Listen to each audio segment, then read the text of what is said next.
नमस्कार दोस्तों, nature of psychology channel में आपका स्वागत है। आप देख रहे हैं आपका अपना YouTube channel nature of psychology. आज हम एक जिंदल स्टील शेयर के बारे में चर्चा करेंगे और देखेंगे ये आने वाले कुछ दिनों में कितना ऊपर जा सकता है और क्या ये इसने अपना सपोर्ट जोन पे आ गया है, इसने अपना बेस बना दिया है। तो दोस्तों शुरू करते हैं। जिंदल स्टील का चार्ट, हमने वनडे की कैंडल दोस्तों लगाई रखी है मैंने ऑलरेडी। अब कुछ नहीं करना, स्टडीज में आना है। एक इंडिकेटर है moving average, simple moving average रखनी है दोस्तों, और उसमें ये 50 को हटा के 44 डेज की मूविंग एवरेज लगा देनी है और कुछ नहीं करना, डन कर देना, बाकी सिंपल। ये जैसा कि आप देख रहे होंगे मूविंग एवरेज लग चुकी है दोस्तों। मूविंग एवरेज जो 44 डेज की है दोस्तों, इतनी जेन्युइन है, इतने बहुत अच्छे से काम करती है। आप चाहे इसकी बेस्ट टेस्टिंग कर करके देख लो, कुछ भी चार्ट उठा के देखो।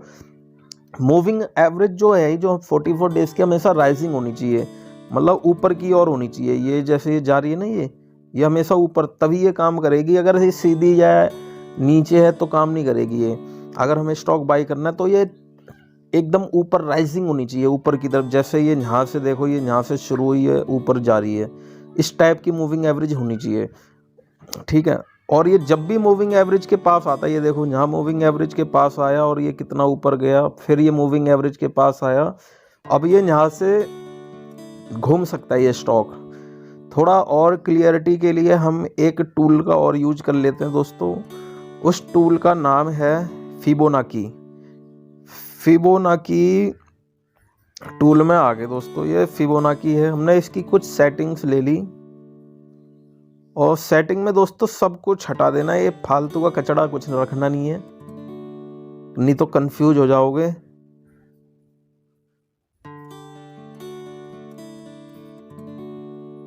ये सब हमने हटा दी। बस एक चीज रखनी है 50%। इसमें एक -50% है, वो भी नहीं रखनी है, सिर्फ 50% लिखनी है और डन कर देना है। और इसको थोड़ा अंडरलाइन को बड़ी कर लेते हैं, मोटी। अब कुछ नहीं करना है। अब इसका सबसे जो लो बनाया है इसने, मेजर जो लो कहते हैं, सबसे लो ये बनाया है दोस्तों। ये यहाँ पे आके टिक कर दिया हमने।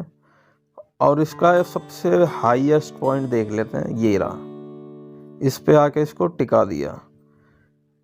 अब दोस्तों ये फिबोनाची भी लग गई है। अब फिबोनाची ये जो फिर मैंने लगाई थी,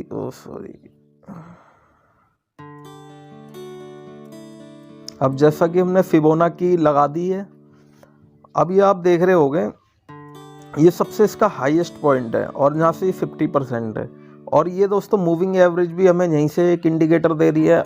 और एक फिबोनाची दोस्तों हमेशा बैक टेस्टिंग करके देखना, ये हमेशा 50% पे आके ही या 50 से ऊपर रहेगी, लेकिन 50 से नीचे नहीं आएगी। अगर नीचे आ गई तो समझ लो ट्रेंड चेंज हो गया है और बहुत बड़ी नीचे वेयरिश, उसने अपना एक साइकिल चेंज होगी उस ट्रेंड की। ये हमेशा 50% के आसपास ही आके घूम जाता है ट्रेंड का। बैक टेस्टिंग करके देखना, हाईएस्ट पॉइंट और लोएस्ट पॉइंट ले लेना आप, जैसे ये नीचे का लगा हुआ है और हाई। और हमें ये राइजिंग जो मूविंग एवरेज है 44 डेज की, ये भी हमें एक इंडिकेटर दे रही है। मतलब दोनों तरह से श्योरिटी होगी, ये स्टॉक अब ऊपर जा सकता है। अब दोस्तों में यहाँ पे लेना नहीं है ये स्टॉक। अब जो अगले दिन जब भी मार्केट खुलेगी, मंडे को खुलेगी, जब भी खुलेगी, बस कुछ नहीं देखना है। अब इसी पॉइंट पे हमें ग्रीन कैंडल जब भी मिले, अभी कोई हमें ग्रीन कैंडल दिख नहीं रही है। अब जो मंडे का भी इंतज़ार करना, मंडे को भी अगर ग्रीन कैंडल बनती है तो दोस्तों बाइंग का सिग्नल मिलता है और वहाँ से हमें स्टॉक बाई करना है। और दोस्तों यहाँ से ये एक अच्छा खासा मूव दिखा सकता है दोस्तों। ये 450-500 तक के लेवल दिखा सकता है आने वाले कुछ दिनों में। और इसका स्टॉप लॉस दोस्तों, जैसा कि जो भी लो बनेगा सबसे नीचे, चाहे पहली कैंडल का चाहे दूसरी कैंडल का, लो सबसे नीचे का लगा देना। जैसे ये 389.85 का लग रहा है, तो बस इसी के आसपास का हमें स्टॉप लॉस लगा देना है और कुछ नहीं, होल्ड करके बैठ जाना कुछ दिनों तक डिलीवरी लेके। और बस फिर देखो ये मज़ा, ये स्टॉक कहाँ जाता है। 450 से भी ऊपर जा सकता है। तो ये है दोस्तों, अब बैक टेस्टिंग कर करके देखो ये बहुत अच्छा इंडिकेटर काम करता है। तो आई होप दोस्तों ये इंडिकेटर के बारे में थोड़ा और जानने के लिए आप विकिपीडिया और यूट्यूब पे बहुत वीडियोज़ हैं, आप इसके बारे में थोड़ी और नॉलेज ले सकते हैं, क्योंकि बहुत अच्छा ये काम करता है, मेरा एक्सपीरियंस किया हुआ है। तो आई होप दोस्तों आपको ये वीडियो अच्छी लगी होगी। अगर अच्छी लगी हो तो वीडियो को लाइक, शेयर, चैनल सब्सक्राइब कर दीजिएगा। धन्यवाद।